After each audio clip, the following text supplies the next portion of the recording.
하겠습니다. 오늘 함께 나눌 하나님의 말씀은 마태복음입니다. 마태복음 11장 28절에서 30절까지의 말씀입니다.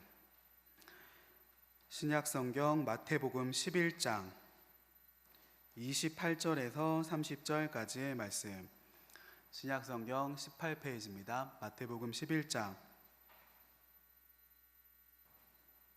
28절에서 30절까지의 말씀. 다 찾으셨으면 우리 한 목소리를 읽으시겠습니다. 수고하고 무거운 짐진 자들아, 다 내게로 오라. 내가 너희를 쉬게 하리라. 나는 마음이 온유하고 겸손하니 나의 멍에를 메고 내게 배우라. 그리하면 너희 마음이 쉼을 얻으리니 이는 내 멍에는 쉽고 내 짐은 가벼움이라 하시니라. 아멘. 네, 오늘은 이 마태복음의 말씀을 가지고 주님의 멍에라는 제목으로 하나님의 말씀을 전하려고 합니다. 우리 옆 사람과 함께 인사하시겠습니다. 우리 사랑하고 축복합니다. 함께 인사하시겠습니다. 사랑하고 축복합니다. 사랑하고 축복합니다. 네, 우리 지난 월요일이 대체 공휴일이었죠. 주일이 3일절이었고 월요일이 대체 공휴일로 쉬는 날이었습니다.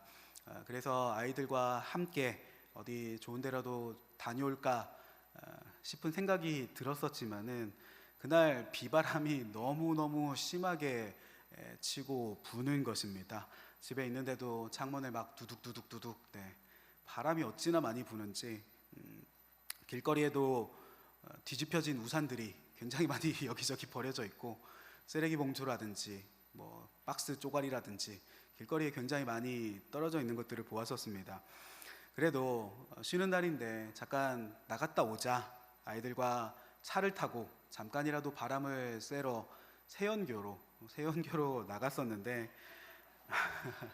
차에서 내리자마자 어찌나 비바람이 강력하게 휘몰아치든지 제가 잠깐 받아보고 딴 데 봤다가 아이를 돌아보니 첫째가 물 운동이에 넘어져서 뒤집어져 있고, 제가 또 딴 데 잠깐 봤다가 또 돌아보니 둘째가 들고 있었던 분홍색 우산이 하늘을 향해 하늘 날아가고 바다에 빠지려고 그러고 있고, 난리를 치다가 단 5분 만에 다시 차로 돌아와 앉았습니다. 딱 5분 차에서 내렸다가 차를 다시 탔는데 애들이 완전 물에 흠뻑 젖어갖고 물이 뚝떡 떨어지고, 아이들이 아빠 도대체 왜 나왔냐고, 이런 날씨에 다시는 이런 날 나오지 말자고, 애당초 나가지 말자고 내가 그러지 않았느냐고 아이들이 하는 그 원망의 말들을 들었던 월요일이었습니다. 그런데 아이들은 그렇게 스트레스 받고 원망의 말들을 쏟아냈지만은 저는 굉장히 그 모습들이 굉장히 웃음이 나더라고요. 굉장히 즐겁고 제 마음 깊은 곳에서 유쾌하다 즐겁고 신난다 하는 생각이 들었습니다. 그 우산이 뒤집혀서 애가 놀라갖고 막 소리를 지르고 있는 모습이 너무 재밌기도 하고, 또 우산이 물에 빠지려고 막 날아가는 모습이 너무 재밌고 귀엽고, 아이들과 뭔가 짧은 시간이었지만은 모험을 한 것 같다, 굉장히 즐거운 생각이 들었었습니다. 그래서 그런 생각을 하게 된 것이, 아이들에게는 이것이 스트레스였을 수도 있겠지만은, 아이들 입장에서는 야속한 생각이겠지만은 저에게 있어서는 그 짧은 시간이 굉장히 기분 전환의 시간이었다. 이게 쉬는 날이지, 이게 쉬는 날이지. 아이들과 함께하는 그 시간이 참 즐겁다. 그 뚝뚝 떨어지는 그 비바람을 맞으면서 그런 생각을 하였습니다. 그런 일들을 돌아보면서 생각하게 된 것이, 쉰다는 것, 휴식을 취한다는 것이 아무것도 안 하는 것이 휴식을 취하는 게 아니구나라는 생각이 들었습니다. 쉬는 것이, 가만히 있는 것이 쉬는 것이 아니구나. 무언가 내 마음에 즐거움을 주는 것들, 무언가 즐거운 일을 해야 그것이 휴식이 되는 것이구나 라는 것을 깨닫게 되었습니다. 어떤 사람은 집에 가만히 있으면은, 휴식을 취한다고 집에 가만히 있으면은 오히려 좀이 쑤시고 집에 있는 것 자체에 스트레스를 받으시는 분들도 있으시죠. 낚시를 좋아하시는 분들은 바다에 나가서 찬바람을 맞으면서 낚싯질을 바라보고 몇 시간을 서 있어야 스트레스가 풀리고 좀 잘 쉰 것 같다, 휴식이 되었다라는 생각을 하신다고 합니다. 반대로 낚시를 모르고 좋아하지 않는 사람들에게는 저 낚시가 도대체 뭐가 재밌는 것일까? 물고기가 과연 물속에 있기는 한 것인가? 10분마다 한 마리씩 올라오고 이래야 재밌는 것이지 라고 생각을 하고 낚시하는 것 자체가 전혀 휴식이 되지 않겠죠.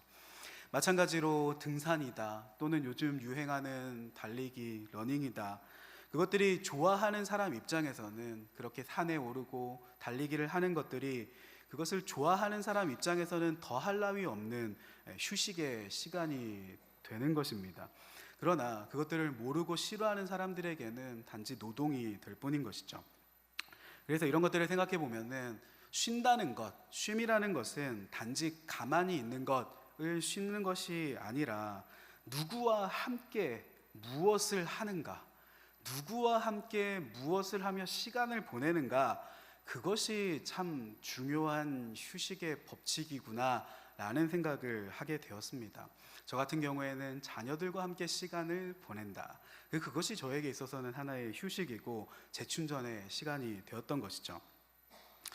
오늘 본문을 한번 생각해 보십시오. 오늘 본문을 보면은 예수님께서 휴식에 대해서 이야기를 하고 계신 것입니다. 휴식에 대해서 얘기를 하고 계시죠.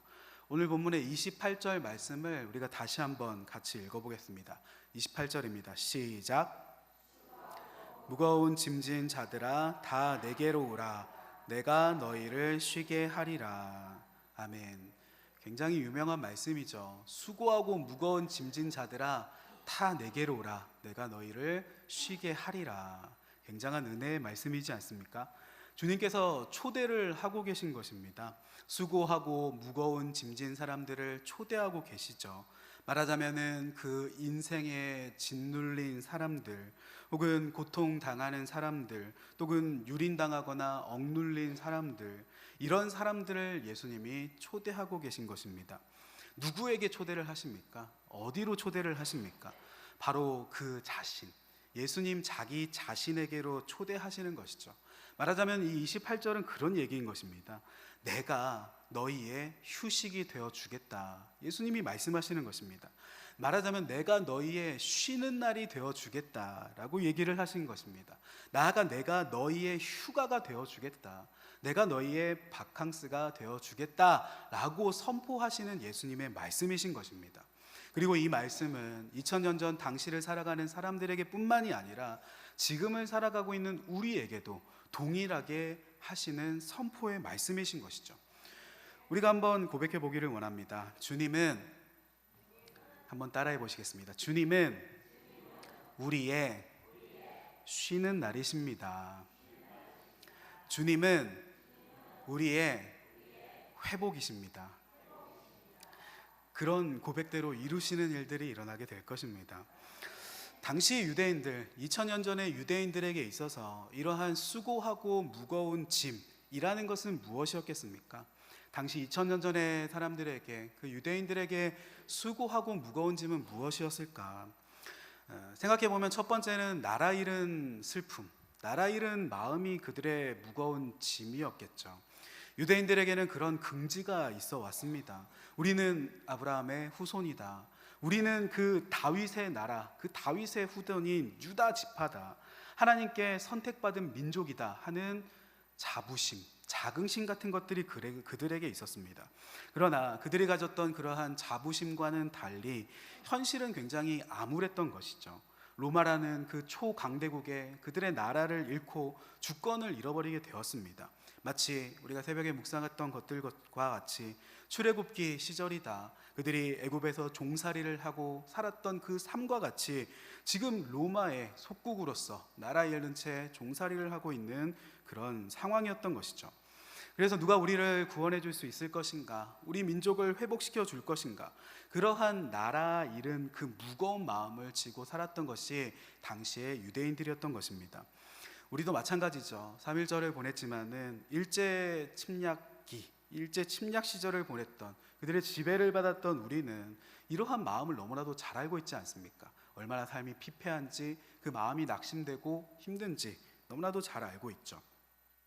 그렇게 그들의 수고하고 무거운 짐 첫 번째는 나라 잃은 마음이었다는 것입니다. 그리고 두 번째로 그들이 지고 있었던 짐은 바로 종교적인 것이었습니다. 바로 율법이었죠. 율법이 그들의 무거운 짐이었습니다. 나라 잃은 유대인들, 그들이 붙들 수 있는 것이 무엇이 있었겠습니까? 다른 것들을 붙들 것이 없죠. 땅도 권력도 혹은 어떠한 군사력도 붙들 것이 없었던 유대인들은 오로지 이 정신적인 것들, 그들의 붙들어 왔던 종교, 바로 율법, 이것을 그들이 붙들 수밖에 없었던 것입니다. 하나님께서 우리 조상 모세에게 직접 주셨던, 직접 내려주셨던 그 율법, 우리가 이 나라, 눈에 보이는 나라는 이룰지언정 우리 민족의 정신이다, 그 율법만은 절대로 잃어버리지 말자라고 그들이 이 율법을 붙들었던 것입니다.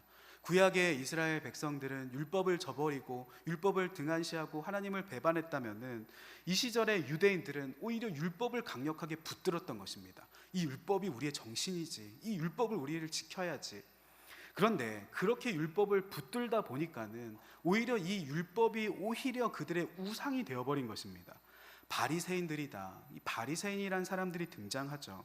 율법을 수호하고 지킨다는 이 바리새인들은 그들의 권력의 기반을 바로 이 율법을 수단으로 삼게 됩니다. 너희들이 이렇게 하면 안 된다. 이것들은 꼭 해야 된다. 백성들을 정죄하고 죄의식을 품게 하고, 너희들은 이런 복잡한 율법들 다 못 지키지? 우리는 이런 것들 너무나도 잘 지키지 않느냐. 이 율법이라는 것으로 백성들을 짓누르고 억눌렀던 것이죠. 이것이 바로 당시 유대인들의 수고하고 무거운 짐이었다는 것입니다. 나라를 잃은 마음, 더욱이 그들이 붙들었던 그 율법조차 그들의 삶 가운데 강력하고 무거운 짐이 되어버렸던 것입니다. 바로 이러한 시대 가운데, 이러한 이스라엘 땅 가운데 예수님께서 이 땅 가운데 찾아온 것이죠. 그리고 백성들에게 선포하시는 것입니다. 수고하고 무거운 짐진 자들아, 다 내게로 오라. 내가 너희를 쉬게 하겠다. 이 선포라는 것이 얼마나 큰 은혜인가. 그 스스로 종살이를 하는 것 같이 느껴지지 못했던 사람이라 할지라도, 율법에 짓눌려 있다고 생각조차 하지 못했던 그냥 살아가던 사람들에게도 이러한 선포는 얼마나 큰 은혜의 선포였는가. 억눌린 자들, 힘든 사람들에게는 담비와 같은 말씀이 바로 이 오늘 본문의 선포였을 것입니다. 그런데 여기까지는 참 좋죠. 우리가 외우는 것도 이 28절 말씀이지 않습니까? 수고하고 무거운 짐진 자들아 내게로 오라. 내가 너희를 쉬게 하리라. 여기까지는 좋은데 이 다음 구절인 29절을 보면은 조금 의아함과 이상함을 느끼게 됩니다.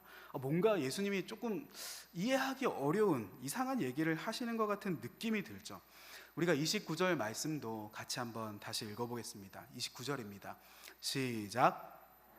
마음이 옴유하고 겸손하니 나의 멍에를 메고 내게 배우라. 그리하면 너희 마음이 쉼을 얻으리니. 아멘. 이 말씀을 한번 가만히 보십시오. 수고하고 무거운 짐을 이제는 내려놓게 하시는 줄 알았는데, 자유하게 풀어주시는 줄 알았는데 29절 말씀을 보면은 그것이 아니었던 것입니다. 29절을 보면은 다시 멍에를 메라, 멍에를 메라고 얘기를 하시는 것이죠. 나의 멍에를 메라, 그리고 내게 배우라. 그렇게 해야 너희 마음이 쉼을 얻을 것이다 라고 얘기를 하시는 것입니다. 멍에를 메라. 이 멍에라는 것이 무엇입니까? 멍에라는 것은 농사를 지을 때 쓰는 그 도구이죠. 소의 등에 얹는 그 도구를 말하는 것입니다. 소의 등에 얹어서 그것에 연결해서 쟁기나 혹은 수레를 끌게 하는 소를 묶어두는, 소 등을 구속하는 그 도구, 말하자면은 소가 뼈 빠지게 일하도록 일시키는 도구, 혹은 노동의 도구, 구속의 도구, 그것이 바로 멍에라는 것입니다. 그런데 우리 주님께서 수고하고 무거운 짐을 내려놓게 하시는 것이 아니라, 율법의 멍에 혹은 나라 잃은 그 멍에를 내려놓게 하시는 것이 아니라 오히려 어떤 다른 멍에를 우리 등에다가 메어주게 하신다는 것입니다. 저는 이 말씀을 묵상하면서, 아니 쉼이 어떻게 이것이 될 수 있는가, 어떻게 멍에를 메는 것이 휴식이 될 수 있는가라는 생각이 들었습니다. 그렇지 않습니까? 28절 말씀까지만 보면은 은혜죠. 쉬게 해주신다니까 당연히 은혜고 굉장히 좋은 일입니다. 그런데 29절까지 말씀을 보면은 또 무슨 멍에를 우리에게 메라고 하시는가, 어떤 멍에를 우리의 목에다가 걸어주려고 하시는가, 이상하고 어려운 마음이 들죠. 예수를 믿는 멍에를 얘기하시는 걸까? 혹은 교회에 처음 다니기 시작할 때 여러 가지 할 일들이 생기는 그런 멍에를 얘기하시는 것일까? 여러 가지를 생각해 보게 됩니다. 간단하게는 처음 교회 생활을 시작할 때 주일 성수를 하는 것, 그것부터가 그런 분들에게는 하나의 새로운 멍에가 될 수도 있겠죠. 아, 주일 오전에는 다른 일을 할 수가 없는 것이구나. 늦잠을 못 자는구나. 육지에 한번 여행 가기도 뭔가 신경이 쓰이죠. 나아가 교회 안으로 들어오게 되면은 식당 봉사를 주기적으로 한다든지, 또는 안내팀, 또는 교사라든지 찬양대라든지 여러 가지 봉사팀이라든지 계속해서 부르고 함께 해주십시오 하는 그런 얘기들을 듣게 되고, 또는 새벽 기도에 참석해야 되고 수요 기도에 참석해야 되고, 또는 헌금의 의무들 11조를 드리고 감사 헌금을 해야 되고, 이 모든 것들이 신앙생활을 처음 시작하는 분들의 입장에서는 이것이 내가 교회에 왔더니 새로운 멍에들이 내게 메어지는 것이 아닌가라고 느낄 수도 있다는 것입니다. 교회에 다니고 예수를 믿으면 내 모든 무거운 짐을 내려놓고 이제는 쉼을 얻게 될 줄 알았는데, 오히려 교회에 와서 더욱 많은 멍에를 매게 되는 것이 아닌가. 오늘 본문을 보면서 그렇게 생각을 할 수도 있지 않을까라는 생각을 해보기도 했습니다. 그러나 오늘 본문의 이 멍에라는 것, 이 멍에라는 것이 바로 이런 것을 얘기하는 것이겠습니까? 주님을 믿을 때 생기는 책임과 의무 같은 것들, 이런 것을 얘기하시는 것이 사실 아니라는 것입니다. 이런 것들을 얘기하는 것이 아니라 주님의 멍에가 무엇인가, 주님께서 매라고 하셨던 나의 멍에가 무엇인가, 나아가 이 주님의 멍에를 매는 것이 어떻게 휴식이 될 수 있는가, 그것을 오늘 주님이 얘기하고 싶으셨다는 것입니다. 이 멍에가 무엇인가? 그래서 제가 이 말씀의 의아함을 느끼면서 인터넷에 멍에라는 것이 무엇일까 한번 검색을 해봤습니다. 멍에가 이런 것이구나. 제가 농사를 지어보지 않고 또는 과거에 그 소 끄는 것을 본 적이 없어서 이것이 막연히 머릿속으로 생각했던 멍에의 모습이 있었는데, 실제로 그 멍에를 찾아보니까는 제 생각과는 좀 달랐습니다. 그 사진을 같이 보실까요? 멍에는 이런 것이었습니다. 멍에 뭔지 알고 계셨습니까? 보신 분들이 있으신가요? 멍에가 제가 알는 것과는 차이가 있는 것이 뭐였냐면은, 멍에는 일반적으로는 두 마리 소를 같이 묶어두는 것, 그것이 멍에다. 고대 이스라엘 사회에서도 그랬고 사실 최근에 가까운 시절에도 그랬지만은, 멍에라는 것은 보통 두 마리 소를 함께 묶어두는 것이 멍에다 라고 나오더라고요. 저는 이것을 몰랐었습니다. 저는 멍에가 한 소에만 매는 건 줄 알았는데 보통 두 마리 소에 얻는 것이 일반적이었다라고 얘기를 하더라고요. 그래서 보통은 일을 잘하는 소와 어린 소, 혹은 일을 잘 못하는 소를 같이 한 팀으로 묶는다고 얘기를 합니다. 그러면 일 잘하는 소가 일 못하는 그 어떤 어린 소의 리더가 되어서 일 잘하는 소가 같이 이끌어주기도 하고, 혹은 더 힘을 많이 쓰기도 하고, 혹은 일 못하는 소를 가르쳐줘서 일하는 법을 알려주기도 하고, 그렇게 어린 소, 잘 못하는 소의 무게를 덜어주는 것이 바로 이 멍에의 의미였다는 것입니다.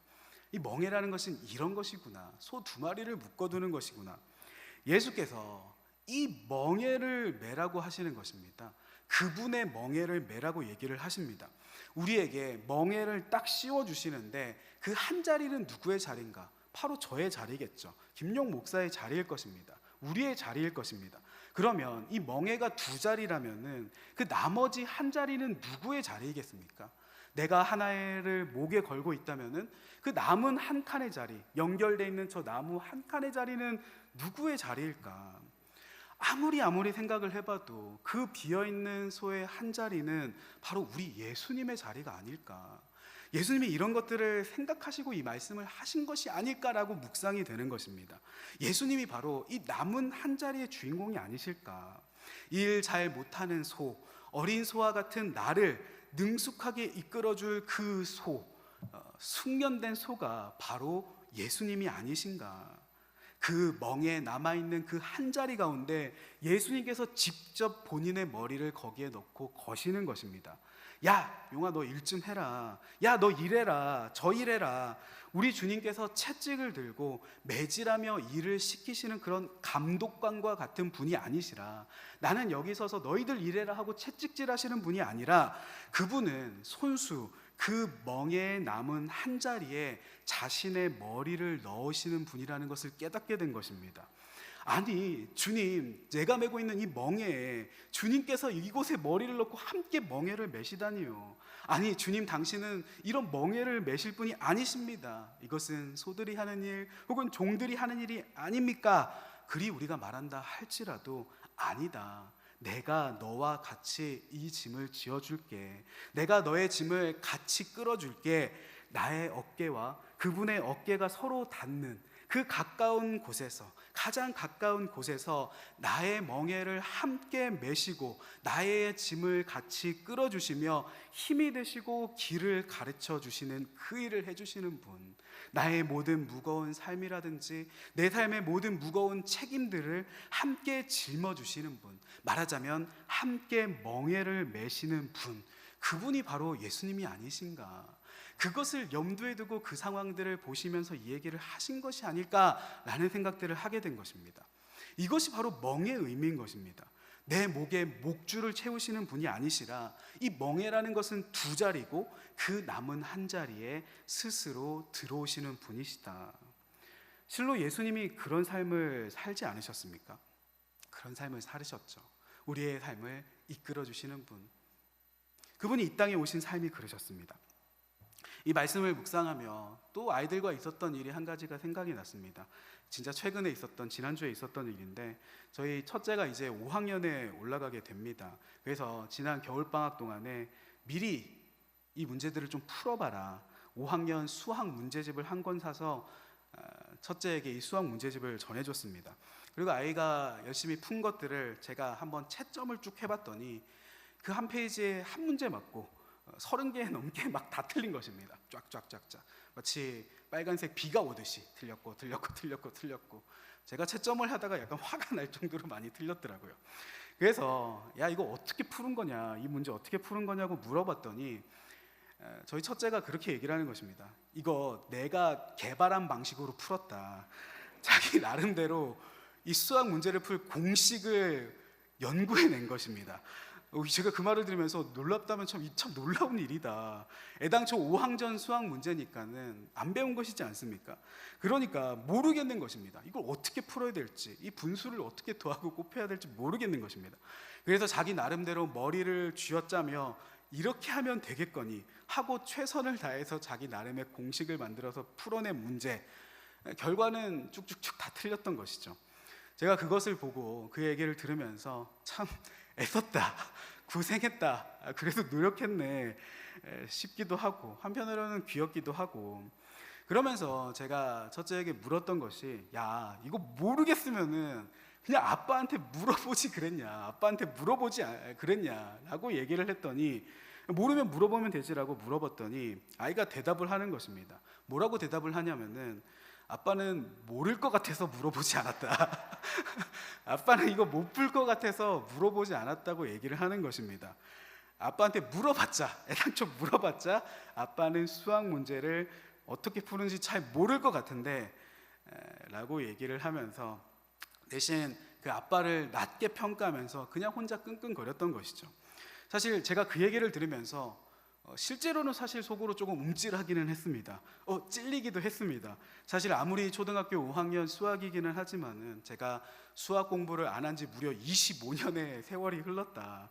수능 시험을 20살에 치고 나서 이 지긋지긋한 수학은 다시는 공부하지 않을 것이다 하고 수학책을 멀리하고 수학을 버렸던 세월이 25년입니다.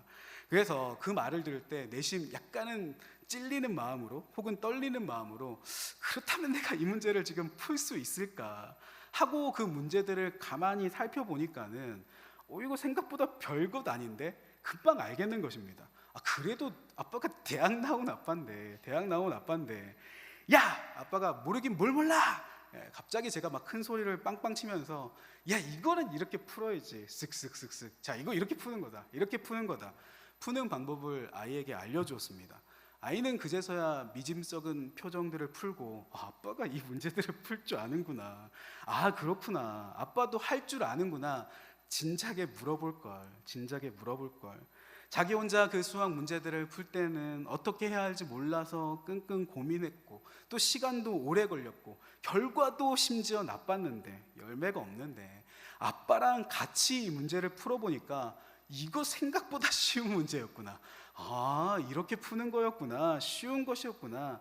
아빠랑 같이 저랑 같이 앉아서 푸니까 이 문제들이 틀렸던 것들이 다 맞고 100점인 것입니다. 이것이 바로 주님과 멍에를 같이 맨다는 것의 의미인 것입니다. 이것이 바로 주님과 멍에를 같이 맨다는 것의 의미인 것이죠. 내 인생의 모든 무거운 짐들 혹은 수많은 책임감들, 해내야 하는 일들, 그 모든 것들이 마치 처음 보는 수학 문제를 풀듯이 야 이거 도대체 어떻게 풀어내야 될까, 어떻게 해결해야 될까 혼자 끙끙 고민하면서 내 인생을 나 혼자 짊어지고 우리가 걸어가지 않습니까?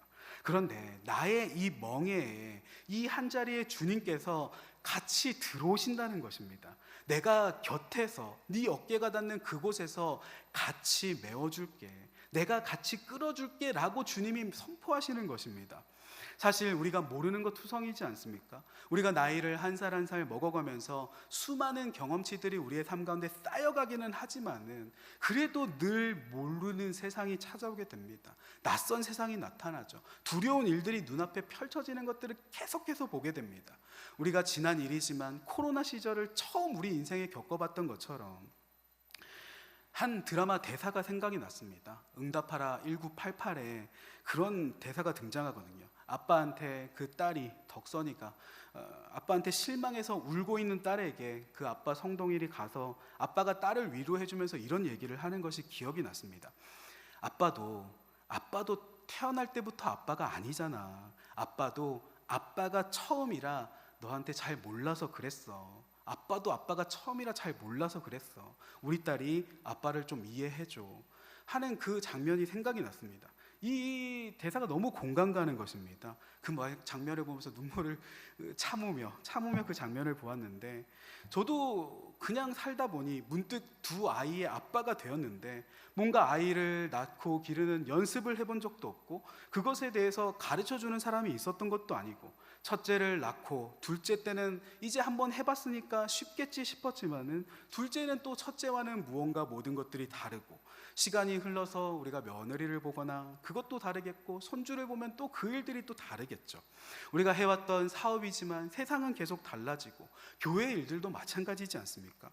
저도 교육부서의 일들을 오래 해왔지만은 해마다 늘 새로운 기분들이 듭니다. 아이들이 계속 달라지는구나. 작년이랑 또 다르고 또 새롭게 올라오는 아이들이 또 다르고 새로운 세대, 새로운 문화들이 등장하는 것들을 계속해서 보게 되는 것입니다. 마치 이 모든 삶 가운데 찾아오는 일들이 처음 풀어보는 수학 문제와 같이 뭔가 어렵다, 뭔가 낯설다, 어떻게 풀어야 될까 고민스러운 일들이 끊임없이 우리에게 찾아온다는 것입니다.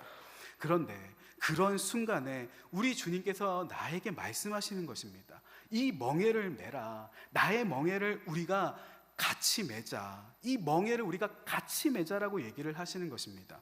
이것이 무거운 짐을 우리의 어깨에 얹어주시겠다라는 그런 의미인 것이 아니라 우리를 구속하시고 우리를 억누르시겠다는 그런 의미의 멍에가 아니라 이 도구는 어떤 도구이냐, 도리어 무거운 짐을 주님께서 함께 끌어주실 수 있도록 그분이 날 도와주고 싶으셔서 이 짐을 함께 짊어지기 위해서 같이 매기 위해서 함께 맬 수 있는 도구, 그 함께 맬 수 있는 도구를 같이 짊어지시겠다는 그런 의미인 것이죠.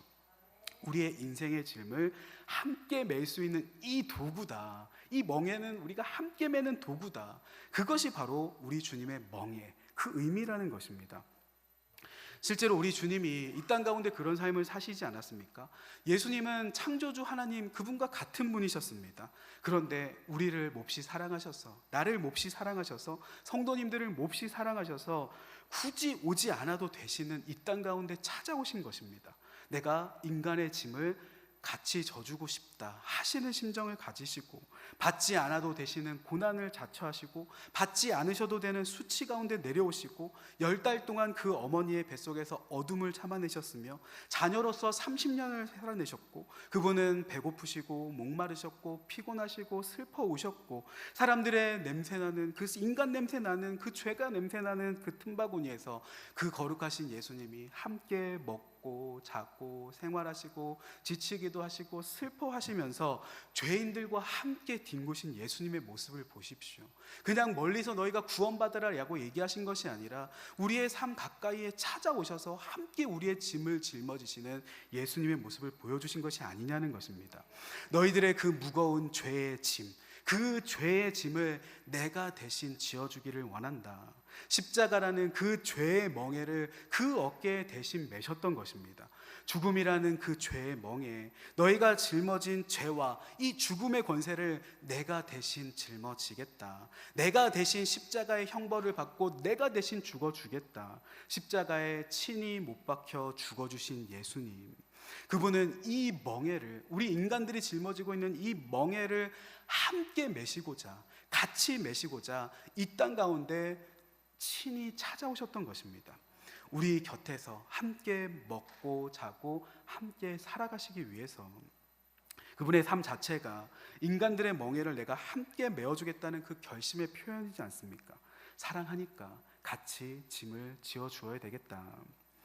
그래서 우리가 말하는 그 십자가의 길이다, 우리가 메어야 되는 십자가의 길이다, 그런 얘기들을 할 때 우리 믿는 사람들이 지고 가야 되는 십자가가 있다, 그런 얘기들을 하지 않습니까? 내가 짊어져야 되는 십자가지, 나의 십자가가 있다라는 그런 얘기들을 합니다.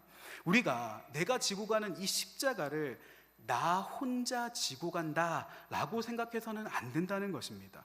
주님이 주신 이 십자가, 주님이 내 어깨에 메어주신 가족이라는 십자가, 혹은 사역이라는 십자가, 주님이 내게 메어주신 이 어떤 일들 감당해야 되는 이 십자가, 주님 주신 이 십자가 제가 짊어지고 갑니다 라는 것이 아니라는 것입니다. 무거운 짐을 나 홀로 지고 견디다 못해 쓰러질 때가 아니라, 애당초 주님께서 지어주신 이 십자가라는 것은 나 혼자 지라고 메어주신 것이 아니라 우리 주님과 함께 지는 십자가라는 것입니다. 이 십자가를 주님과 함께 져야 된다. 마치 이 그림처럼, 이 그림을 한번 보아주십시오. AI로 만든 그림입니다. 하나 만들어 달라고 했습니다. 이런 그림과 같은 것이죠. 이 그림을 한번 보십시오. 십자가의 한편은 우리 주님이 메시고 남은 한편은 내가 지고 가는 것입니다. 사실 우리 주님께서 마치 능숙한 소와 같은 그런 존재가 되셔서 그분이 거의 지고 가시는 것을 우리가 손을 얹고 숟가락을 얹듯이 함께 협력해서 가는 것이 바로 우리가 걷는 십자가의 길이라는 것입니다. 예수님께서 나에게 온전히 다 맡겨주신 십자가의 길이 아니라 함께 지고 가는 십자가의 길이다. 그래서 이 그림도 한번 보십시오. 예수님이 거의 다 메고 계시고 남자는 살짝 들은 척을 하고 손을 얹고 있는 것이 보이죠. 우리가 십자가의 길을 걸어가는 것, 함께 멍에를 맨다는 것입니다. 살며 때로는 많은 책임감들이 우리의 어깨를 무겁게 하지 않습니까? 그래서 저도 항상 목덜미가, 이 어깨 쭉지, 어깨가 돌처럼 항상 뭉쳐있을 때가 굉장히 많습니다. 해야 할 일들이 왜 이렇게 많은가, 무언가 틀리고 잘못하는 일들이 계속해서 일어나는 것들을 보게 됩니다. 가족을 책임지고 우리가 해야 되는 여러 가지 사업을 책임지고, 혹은 교회에서 어떤 사역을, 혹은 우리의 어떤 일들, 구역이라든지 혹은 교회의 여러 가지 일들을 책임지고, 그러다가 여러 가지 일들 가운데 상처받기도 하고 낙심하고 지치는 삶, 그럴 때 이 멍에라는 것을 꼭 기억하시기를 바랍니다. 주님과 나를 하나로 연결해주는, 주님과 나를 하나로 묶어주는 이 멍에, 내가 그 모든 것들을 나 혼자 지고 가려니 힘든 것입니다. 주님, 내게 힘을 주십시오. 기도해야 한다는 것이죠. 주님, 이것을 함께 짊어져 주십시오. 우리가 기도해야 된다는 것입니다. 지혜를 주십시오. 권능을 주십시오. 통솔력을 주십시오. 돕는 손길들을 허락해 주십시오. 길을 열어 주십시오. 바른 선택을 할 수 있도록 도와주시고 알려주십시오. 이것이 같은 운명 공동체다. 함께 묶여 있는 사이다. 주님과 나는 하나의 멍에로 같이 묶여 있는 한 팀이다. 한 팀이라는 것입니다. 마음이 온유하시고 겸손한 그분은 기꺼이 이 멍에 한 자리에 기꺼이 들어와 주신다는 것입니다. 저도 오늘 이 말씀을 묵상하면서 제 마음을 다시 한번 새롭게 합니다. 제 어깨, 뭉친 어깨를 바라보면서 이 어깨, 뭉친 어깨만이 아니라 이 어깨 가까이에 나와 함께 멍에를 메신 예수님을 묵상하면서 같이 어깨 곁에 함께 짐을 지고 계신 그 예수님을 묵상하게 됩니다. 떠올려 보게 됩니다. 주님은 보이지 않는 분이시라 할지라도 나와 함께 이 멍에를 같이 메고 계시는군요. 그런 생각을 하고 그런 상상을 해보면은 한결 어깨가 가벼워지는 것들을 느끼게 됩니다. 영적으로도 그렇고 실제적인 마음으로도 그런 것이죠. 그래서 내가 누구와 함께 무엇을 하는가, 누구와 함께 무엇을 하는가, 그것이 쉼의 본질이고 그것이 휴식의 본질이라면은 주님과 함께 멍에를 지고 한 팀으로 묶여가는 이 길, 이 멍에 자체가 우리의 휴식이 될 수도 있지 않겠습니까? 30절 말씀에 내 멍에는 쉽고 내 짐은 가벼움이라. 내 멍에는 쉽고 내 짐은 가볍다. 이런 의미인 것입니다. 그분이 들어주시니까, 그분이 끌어주시니까 이것이 쉽고 가벼운 멍에가 될 수 있다는 것이죠. 오늘 이 밤 무거운 짐을 짊어지고 이 자리에 나오신 성도님이 계십니까? 구하고 간구하시기를 바랍니다. 주님을 구하고 간구하는 분께 주님께서 친히 주시는 참된 휴식이 임하는 일들이 일어나게 될 것입니다. 예수님께서 기꺼이 그 마음과 영혼을 쉬게 하시는 일들이 일어나게 될 것입니다. 그렇게 예수님과 사랑의 멍에로 함께 묶여서 주님과 함께 가장 가까운 자리에 늘 동행하시는 오늘 이 밤에 성도님들이 되시길 주님 이름으로 축복합니다. 함께 기도하시겠습니다.